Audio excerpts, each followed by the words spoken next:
intelligencesquared.com. We share a passion for a poet who has the same name as you, but I don't think is related to you. No relation, sadly. Named Jack Gilbert. And I told you I would surprise you with a poem, and here is a surprise. It's called Failing and Flying. I don't know if you know it. Do you remember it? Everyone forgets that Icarus also flew. It's the same when love comes to an end, or the marriage fails and people say they knew it was a mistake, that everybody said it would never work. That she was old enough to know better, but anything worth doing is worth doing badly. Like being there by the summer ocean on the other side of the island while love was fading out of her, the stars burning so extravagantly those nights that anyone could tell you they would never last. Every morning, she was asleep in my bed like a visitation, the gentleness in her like an antelope standing in the dawn mist.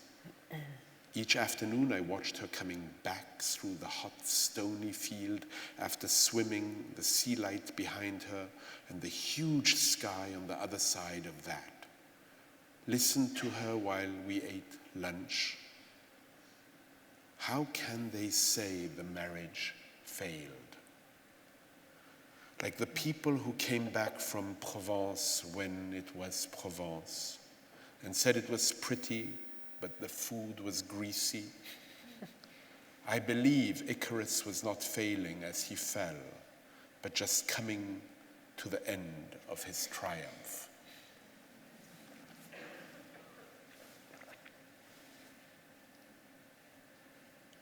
Well, Any... now you know why we love Jack Gilbert. There's more. There's much more. I'll tell you what I was thinking about. I was Yeah, thinking tell about me my rather mother. than my asking. Your mother, when I was reading this. And I was thinking about how we forgive ourselves for failing.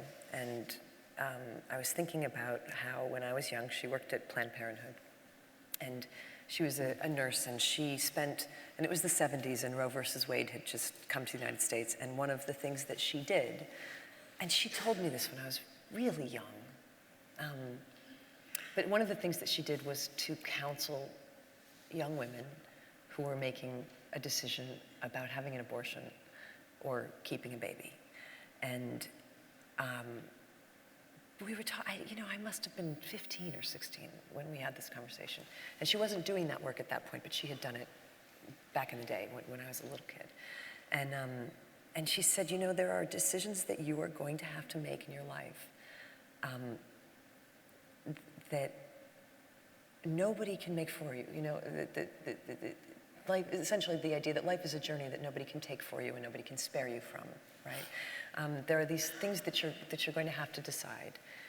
And I said, what did you tell those girls? And she said, I would tell them that I couldn't make this decision for them, and that nobody could. And she said, and then I would take their hands and I would say to them, please remember what I'm about to say to you. Later in your life, whatever you decide today, whatever you decide this week, because the decision's going to be made soon, please remember later in your life that subsequently information may arise that makes you realize you made the wrong decision. But please do not abuse yourself for the choice that you made when all you knew was what you know today.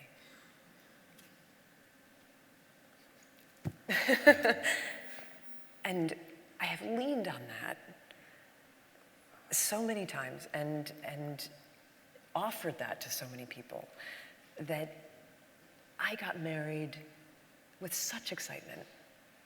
And at that age, given what I knew that day when I was 24 years old, and given what I wanted in the world and who I was, there was nothing else I could have done other than what I did. And given who I became, there was nothing else I could have done but leave. And subsequent history and subsequent information may make me challenge that decision and all other decisions. But we can only do the best with what we have right now and our knowledge, and then forgive ourselves in advance for what we didn't know as it was happening. And take joy in what we have decided now. I don't see any other path, right? Otherwise, you'll just be afraid. And you'll just be a consumer, and you'll never do anything again. So, that's it.